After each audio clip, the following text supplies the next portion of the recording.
Hello YouTubers and welcome to this weekly devlog of my progress on the game Fireworks Mania.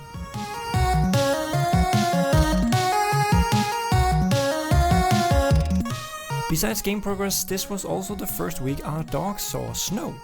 He seems to enjoy it, at least that's what I'm getting from this.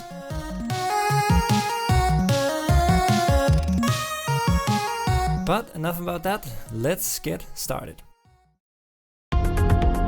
The first thing I did this week were kind of boring stuff, just updating packages to work with the new version of Unity and better support the new input system that I'm using in the game. But while doing that, I saw in the background a package I put on my wishlist for a long time ago, because I knew I needed some fire in game at some point. So I couldn't help myself just trying it out. So what I'm about to show you now, it's not really in the game, it's just me drag and dropping it into the game and seeing how it look. It's something I could use in the future for when things really go bad.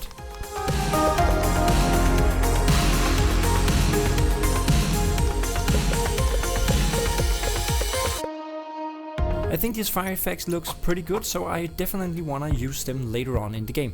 But now to something different. You might remember that I recently added a flashlight and a new laser pointer thing for the physics tool, and this week I realized that I actually have a little cube here that can maybe be the sound source for these new tools.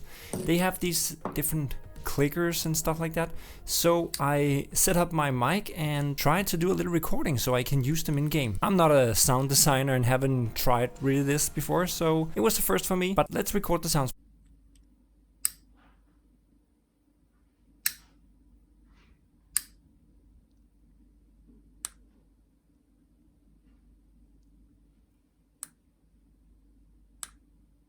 And after fiddling around in Audacity and cutting up the sounds and importing into Unity, it was time to give it a try.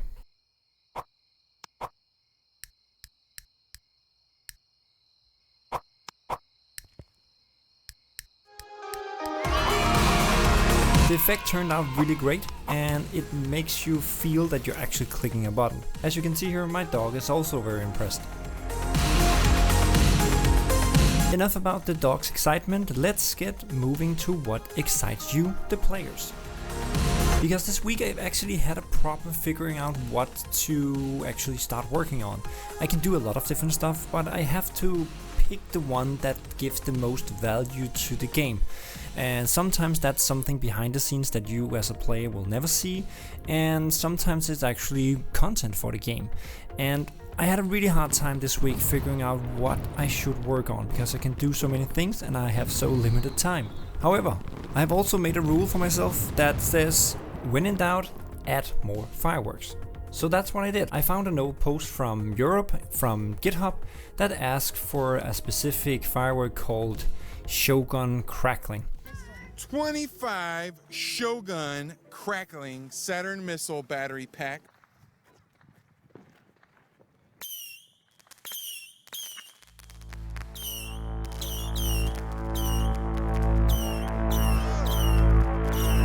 I might change the name in my game because it doesn't look exactly like that one, but it's inspired by that one, so yeah, that was the source of this. So let's get to it.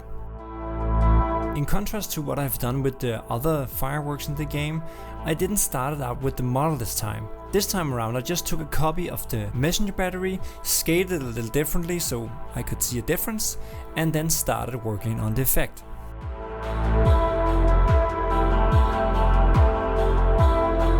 After fiddling around with the particle system and adding some sounds, it was time to give it a first try.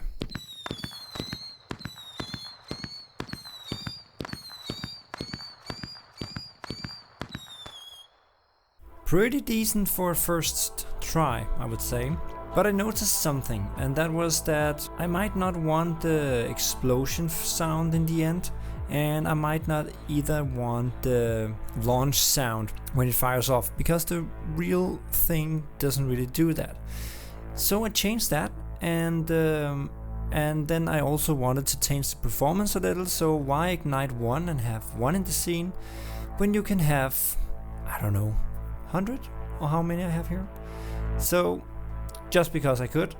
I added a lot of them and tried and ignite a lot of them.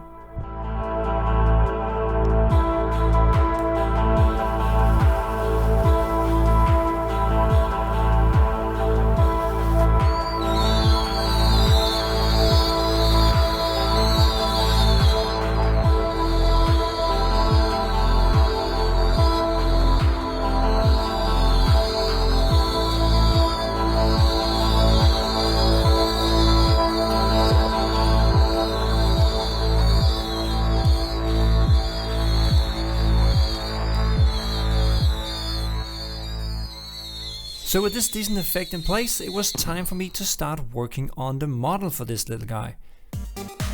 But before I could do that, I wanted to change how I work with Blender.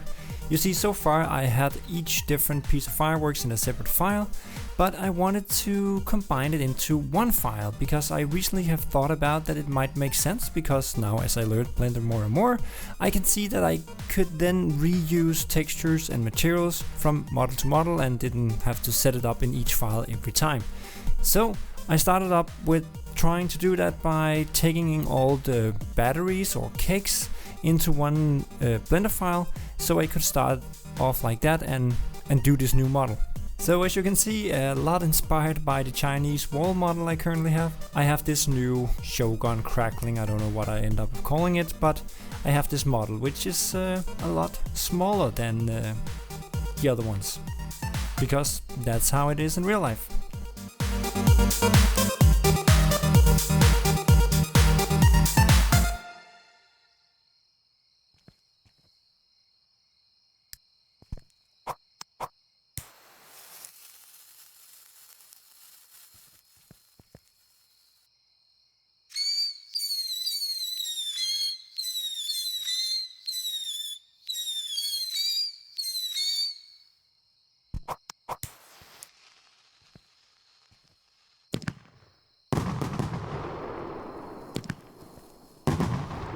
So enough playing around. This is the new Shogun Crackling. Again, that's the name that I was inspired by. The effect and the look of it, you could say. I might call it something different in the game, but right now I call it Shogun Crackling, whatever. So that's about the end of this video. I only have one little thing I want to show you, that is actually, yeah, a little funny thing.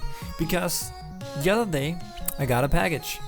And as I was about to throw it out, I was thinking, well, maybe I can use some of these materials inside the package and the box itself to make some sounds. So I recorded some sounds. I haven't put them into the game yet. I don't know if at all I can use them for anything, but it was kind of fun to do. So let me end off the video with me recording these sounds, and remember to subscribe, leave a like, leave a comment if you like this new one, or if you don't like this new Shogun Crackling guy. Also remember to join the Discord if you want to be part of that community. But most importantly, see you in the next video.